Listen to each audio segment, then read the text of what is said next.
Et l'actualité, c'est aussi la situation en Tunisie. La Côte d'Ivoire a pris les dispositions pour le rapatriement des Ivoiriens qui s'y trouvent. 2 jours après la décision du gouvernement, faisons le point. Et nous recevons le ministre de la Communication, de l'économie numérique, porte-parole du gouvernement, M. Amadou Koulibaly. Monsieur le ministre, bonsoir. Bonsoir. La situation est toujours tendue sur place là-bas en Tunisie. Quel est le point justement de cette décision du gouvernement concernant le rapatriement des Ivoiriens?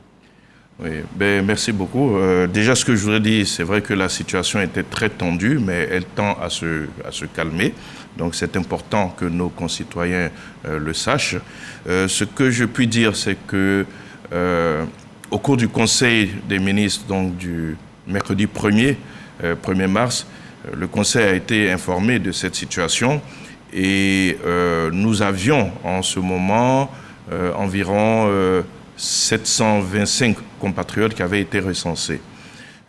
Aujourd'hui, après donc le compte-rendu de ce conseil qui a été fait et qui a annoncé que des appareils de notre compagnie nationale, donc Air Côte d'Ivoire, allaient être affrétés pour rapatrier nos compatriotes, nous avons au total, au moment où je vous parle, 1300 de nos compatriotes qui ont été recensés au niveau donc de l'ambassade de Côte d'Ivoire.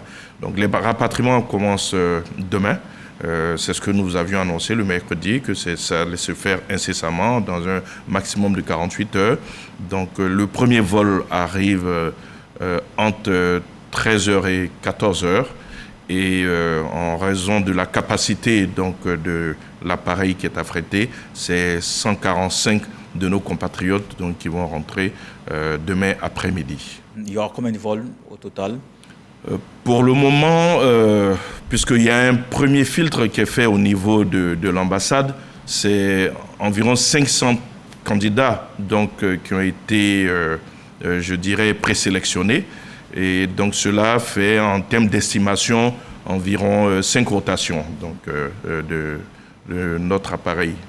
Qu'est-ce qui est prévu pour ceux qui reviennent en Côte d'Ivoire parce qu'ils auront laissé tout en Tunisie? Qu'est-ce qui est prévu pour les accueillir? Alors, comme je l'ai indiqué lors du compte-rendu du Conseil, le chef de l'État, le président de la République, son Excellence Alassane Ouattara, suit personnellement ce dossier.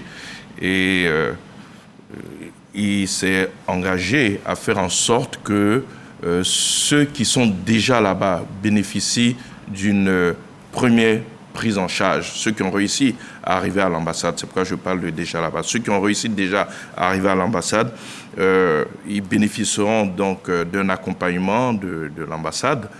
En cela, il y a une enveloppe d'un peu plus de 275 millions donc, de nos francs qui ont été débloqués. Mais pour ceux qui rentreront, il y a un dispositif qui sera à l'aéroport pour pouvoir les accueillir. Des bus de la SOTRA ont été réquisitionnés pour les conduire dans un premier temps dans un centre de transit qui est l'INJS, où ils devront rester 3 jours maximum. 3 jours maximum, et pendant ces 3 jours, ils bénéficieront d'une prise en charge médicale, d'une prise en charge psychologique. Ils seront enregistrés, les identités seront vérifiées. En ce sens, aussi bien les services de la DST que de l'ONESI donc, seront mis à contribution pour pouvoir donc, vérifier les identités de ceux qui rentrent.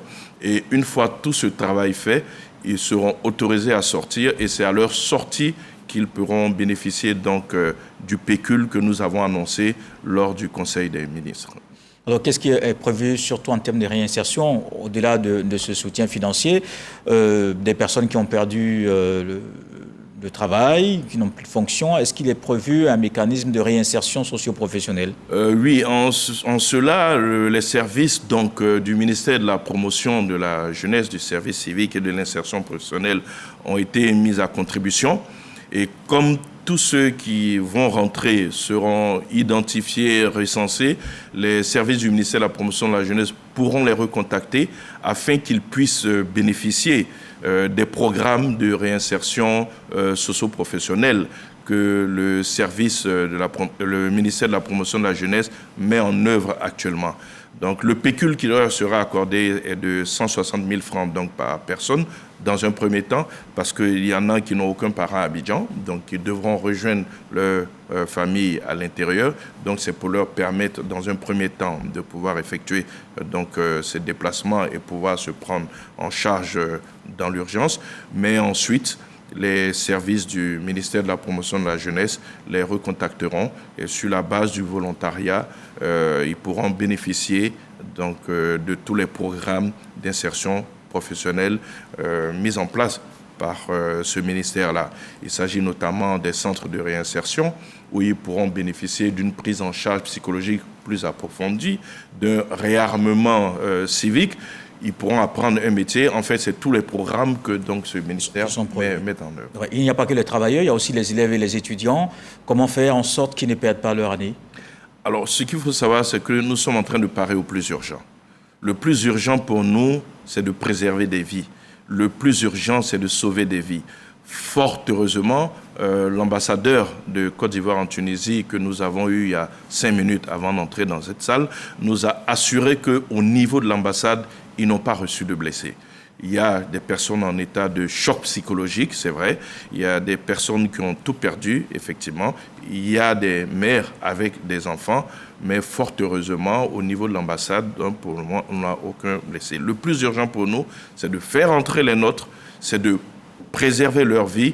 Et ensuite, je pense que le ministère d'État, le ministère des Affaires étrangères, qui est en relation avec le ministère des Affaires étrangères donc, de Tunisie, pourra voir dans quelles conditions ceux qui sont inscrits donc, dans des universités pourraient ne pas perdre donc, leur année. En tout état de cause, nous nous engagerons à les faire repartir que si toutes les garanties sont données, que leurs vies ne sont pas en danger. Vous savez, quand vous voyez comment le chef de l'État a tout fait pour que ceux des nôtres qui s'étaient auto-exilés à un moment puissent rentrer, vous ne devez pas être surpris de son engagement quand des compatriotes vivent des moments difficiles qui ne sont pas de leur fait. Donc, dans un pays frère, un pays ami. Merci. Merci, Monsieur le ministre de la Communication, de l'Économie numérique, porte-parole du gouvernement, M. Amadou Coulibaly, sur ce plateau pour nous parler de la situation en Tunisie et surtout ce qui est prévu pour le rapatriement des Ivoiriens. Merci, Monsieur le ministre. Je vous remercie de nous avoir donné cette opportunité donc de rassurer nos compatriotes. Je vous en prie. Et là,